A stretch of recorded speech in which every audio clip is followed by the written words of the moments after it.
defeat my enemy, I extinguish his life and consume him as I consume these flames.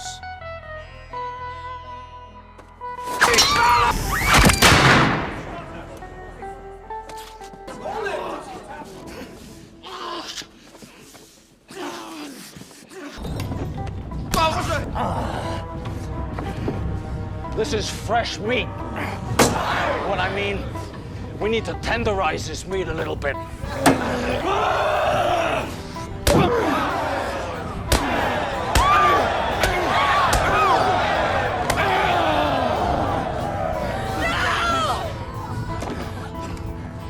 What'll it be then?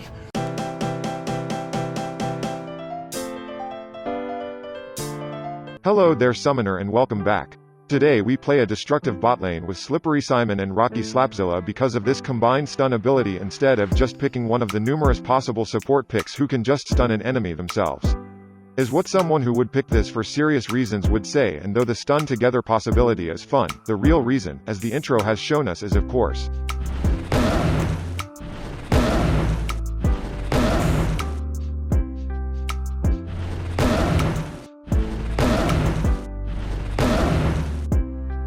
and today we're aiming at some nice headbutts again. But before we get into this game, please last hit the like button if you think my content deserves more views, and queue up to my channel to keep notified. Because according to this person, my channel needs more subs, and I think he is right, and also I like bacon, so if you don't do it for me, do it for Bacon Man. In the meantime, we had an uncontested early lane phase which allows us to go back early with a reasonable amount of coin to spend. So as you press the B, which stands for bitch, I will be right back to Brixlam you back to Fountain. Make sure you know what to buy instead of seizuring around with your mouse. You need to buy armor buffing stones, which is good for Rockzilla to get as tanky as possible, and also buy some nice new boots and head back. Time is of the essence. Now, after returning with your satchel filled with precious rare stones to decorate yourself for that extra armor boost, go to the wormhole and slap that wet noodle for some extra coin and buffs. After that, it is finally time to collect our first victim with the Cringe Reaper, No Cane No Gain, as well as Slippery Simon. Now for the moment we've all been waiting for, as I slingshot myself to this lane placeholder. No, we're not done yet. Okay, brain malfunction, abort. Okay, don't be greedy as displayed, but there is an upside. At least we got the get killed by a turret moment out of the way. Hello darkness, my old friend. As I was saying, the moment we've all been waiting for, kind of, because this time my slingshot is still reloading. Fortunately I've got some other stone obstacles to install on their faces, before showing them what an idiot sandwich looks like if you replace two hands with two bricks. And now for the finishing move. Hey, wait, let me destroy you, think of the viewer. Inconsiderate bastards. Okay, let's regroup again. Just step into the death zone. Yes. Very good. There we go, you goddamn Pidgey wannabe. Third time as a brick in your face. According to the perfect instructions of my ADC.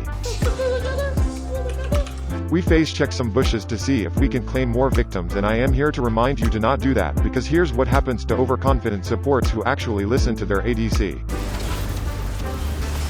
Yay, just don't do it. I'll be honest, this is not my best game, as you probably have noticed by now. This is a nice display of on-point macro followed by the worst execution possible. The plan was to soak a little bit of damage to keep the enemy in lane because the fox bitch is on her way. However, quote-unquote little bit turned into an unavoidable demise, including a nice waste of my summoner. So now our best outcome is to win trade. Thanks me, really helpful there. But fear not, it is not like we completely forgot our purpose in this game, and just like IRL, the best way to squash a bug is to smash them with the biggest brick at hand, for example. Which is a nice setup for Sickle Boy to collect some well-needed coin.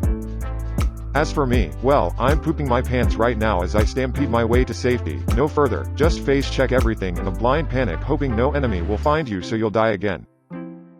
Yes, damn it, hit the pod and keep running. This blind, I don't want to die, panic is best summarized by the foxy lady herself, and I quote, After all the panic, I called my son to help us destroy some towers, since those bastard won't leave me alone. Unfortunately, Pidgey Girl has her tiny army who deal more damage than you would think, so we have to disengage to wipe them out first so our own army can walk up undisturbed, which is a good thing.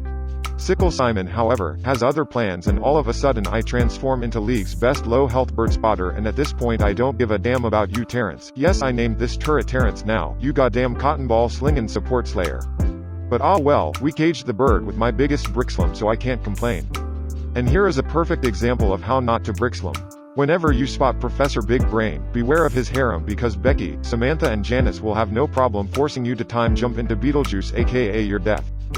It was at this moment that he knew. He fucked up. Now, this is something few of us ever witness in League, rarity in its purest form, which is a Yasuo player actually being helpful, nay, carrying this game. But that is not even the biggest twist, since this is probably the biggest display of in-team sportsmanship, as the request of our windmill is granted, not only by me but by the entire team, which is his wish to 1 versus 5 the enemy team while we wait and watch with glee.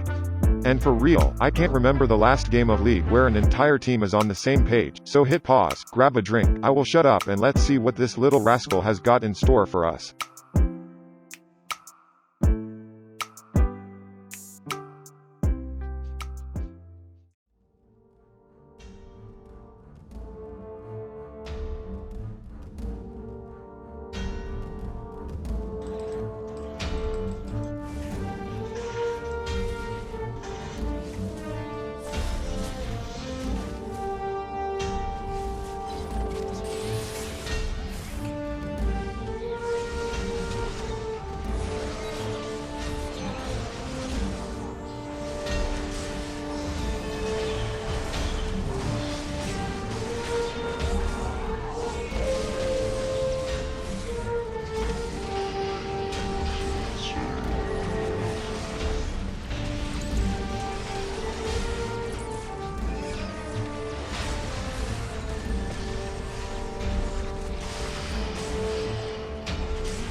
Actually, I'm not even mad. That's amazing. Well, wasn't that fun? Wherever you are, Mr. Yasuo player, I tip my head to you, sir. I have played some Yasuo games and let's just say that I will stick to being a brick slamming support. Thank you all again for watching, and please last hit the like button and queue up to my channel, do it for bacon. See you next time.